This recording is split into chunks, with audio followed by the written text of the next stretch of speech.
13 Ways to Stay Safe While Hiking. There's nothing quite like immersing yourself in the great outdoors with an excellent hike. Fresh air, peace and quiet, stunning views, yes please. But as awesomely invigorating as hiking can be, it also carries some real risks. The dangers of the mountain are just around the corner, especially if you're not too prepared for it. Hi, Welcome to New Age Life Hacks. and we welcome you to another video full of fun, easy, and amazing hacks made just for you. Before we get to the fun part, do not forget to hit the subscribe button to not miss any amazing hack video. Let's get started. Number 1. When deciding where to hike, your best bet is typically going to be a national or state park. They're staffed by rangers with a handful of essential information about what you need to stay safe in the particular location. Give the park office a call before your hike. Visit the official National Park Service site or stop by the office before you leave the trailhead. By reaching out to the park department, you'll get a lot of key information about what you might encounter, such as big and little critters, toxic flora and fauna, and recent changes to the terrain, like fallen trees or rock slides. The park department can tell you how to stay safe in the environment and how to protect it from human damage too, which is definitely both beneficial for you and the environment. Number 2.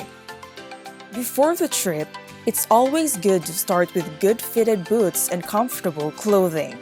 Properly fitting footwear with good cushioning and grip and comfortable clothing is essential for avoiding issues like rolling an ankle due to improper support.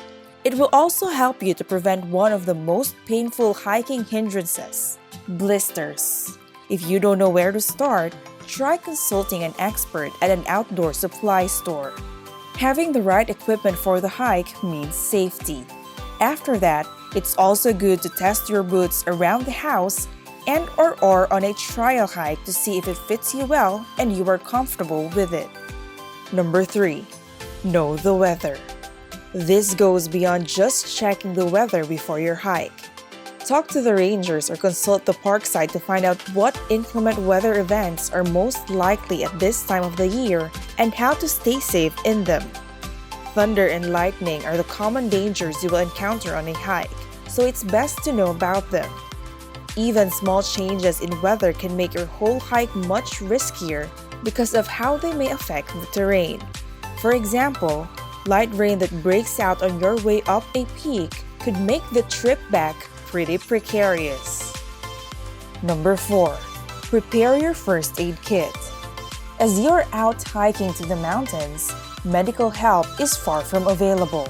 Although you are not a trained medical personnel, there is still a lot you can do in preventing worst-case scenarios on a hike. Before hiking, make sure to know a thing about a certain aid. Your first aid kit should also contain items like adhesive and elastic wrap bandages and antiseptic. This will help you deal with the most common hiking injuries like scrapes, ankle rolls, and bug bites. Number 5. Pack the things that are only essential. As you may have perceived that hiking will be all about your force, it's wise to not carry so much or overload yourself. Aside from the fact that you might have trouble organizing things, it will also be a heavy load as you walk the steep pathways of the mountains that can either lead to accidents or worse, death. Here's the essential things you can carry with you on your trip. 1.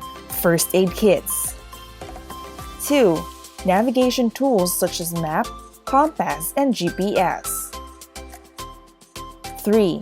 Sun protection like sunscreen, sunglasses, and a hat. 4. Insulation, jacket or raincoat, and extra layers. 5. Illumination, which includes flashlight, lantern, or headlamp. 6. For fire, matches, lighter, and fire starters. 7. Repair kit, including duct tape and multifunctional tools. 8. Nutrition, at least an extra day's supply of no-cook nutritious food. 9. Hydration. Water and/or means of water purification. And 10. Emergency shelter. Tent, space blanket, and sleeping bags. Number 6. Create an itinerary of the trip.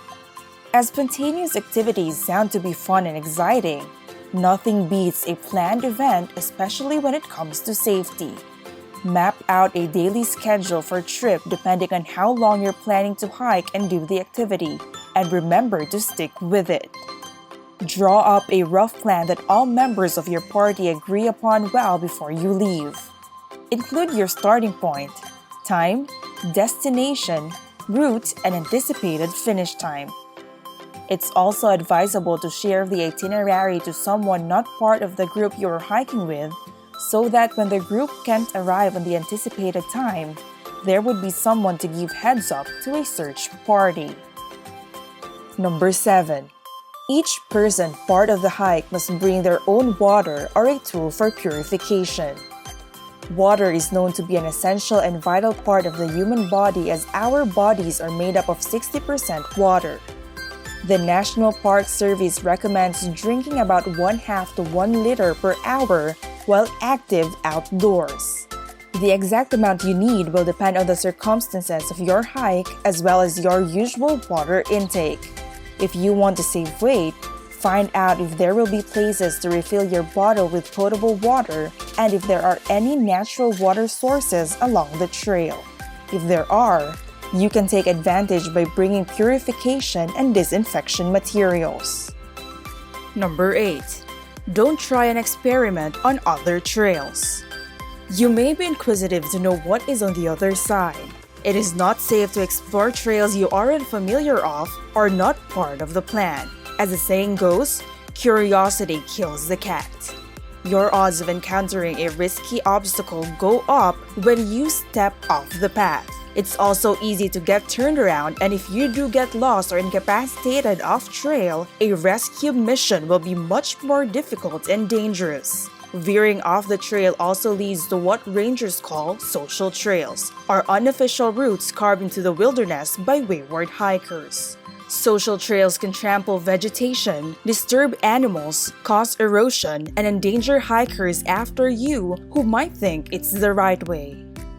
Number 9. Be extra careful on the second half of the trip. The second half of a trip or the end of the day is usually when accidents like falls, slips, and trips happen, says expert hikers. Your energy levels are lower, your leg muscles are fatigued, and your mind might be more focused on getting to the finish than the next step. Take your time and be extra careful with your footing. Energy bars and drinks can also come in handy as you need more energy to reach destination. Number 10. Go on a minor hike before doing a major hike. Some things are hard to figure out until you're actually out there, such as, for example, that you could have probably done without the 16-ounce jar of peanut butter because, wow, your pack is way too heavy. Achieving big things by doing it step by step till you make it is better than pushing yourself far and realizing you aren't prepared for it. Condition your body by doing small hikes until you achieve endurance that will surely put you through a hike, like an athlete who trains before a match. Number 11. Sunscreen is a must. Sunburns are no joke. Your first line of defense here is a good timing. To avoid the peak hours of sun and heat, most experienced hikers set out in the early morning or late afternoon. Also, heed the weather report. If it's going to be 100 degrees and clear skies, it's not the best day for a 4-hour trek through shade-free terrain. Next is preparation. Slather any exposed skin with a broad-spectrum sunscreen that has at least SPF 30. And don't forget to reapply based on the product's instructions. Protect yourself from heat illness, which can range from miserable to life-threatening results. Number 12. Have a plan for emergency situations. Accidents may be unpredictable most of the times. but having emergency causes for situations is helpful. Take for example, what will you do if someone in the group gets an ankle sprained or something more serious? Response to situations can help you organize your thoughts and actions, so it's best to take with you an informative response you can share with the group in case of an emergency. And our last tip, number 13. Turn back if it gets too hard. It's not about being a coward, but minding not just your safety, but also that of the group's. You're more likely to make a poor judgment call, ignoring signs your body needs like a break, pushing a struggler to keep up, and pressing on when a storm rolls in when you're hyper-focused on getting to an endpoint. You'll find it easier to be flexible if you keep in mind an objective besides the summit, literally or metaphorically. Remember that you're out there to enjoy yourself. Look at any obstacle in your path. It's about being on the trail, being where you are. That's the adventure. There you have it, guys. The best ways to stay safe while hiking you need to know. Are you up for an adventure soon? Or just coming back from a trip? Share your thoughts with us in the comments section down below. If you've enjoyed this video, do not forget to hit the subscribe button below and give us a thumbs up. And we will see you in another amazing video.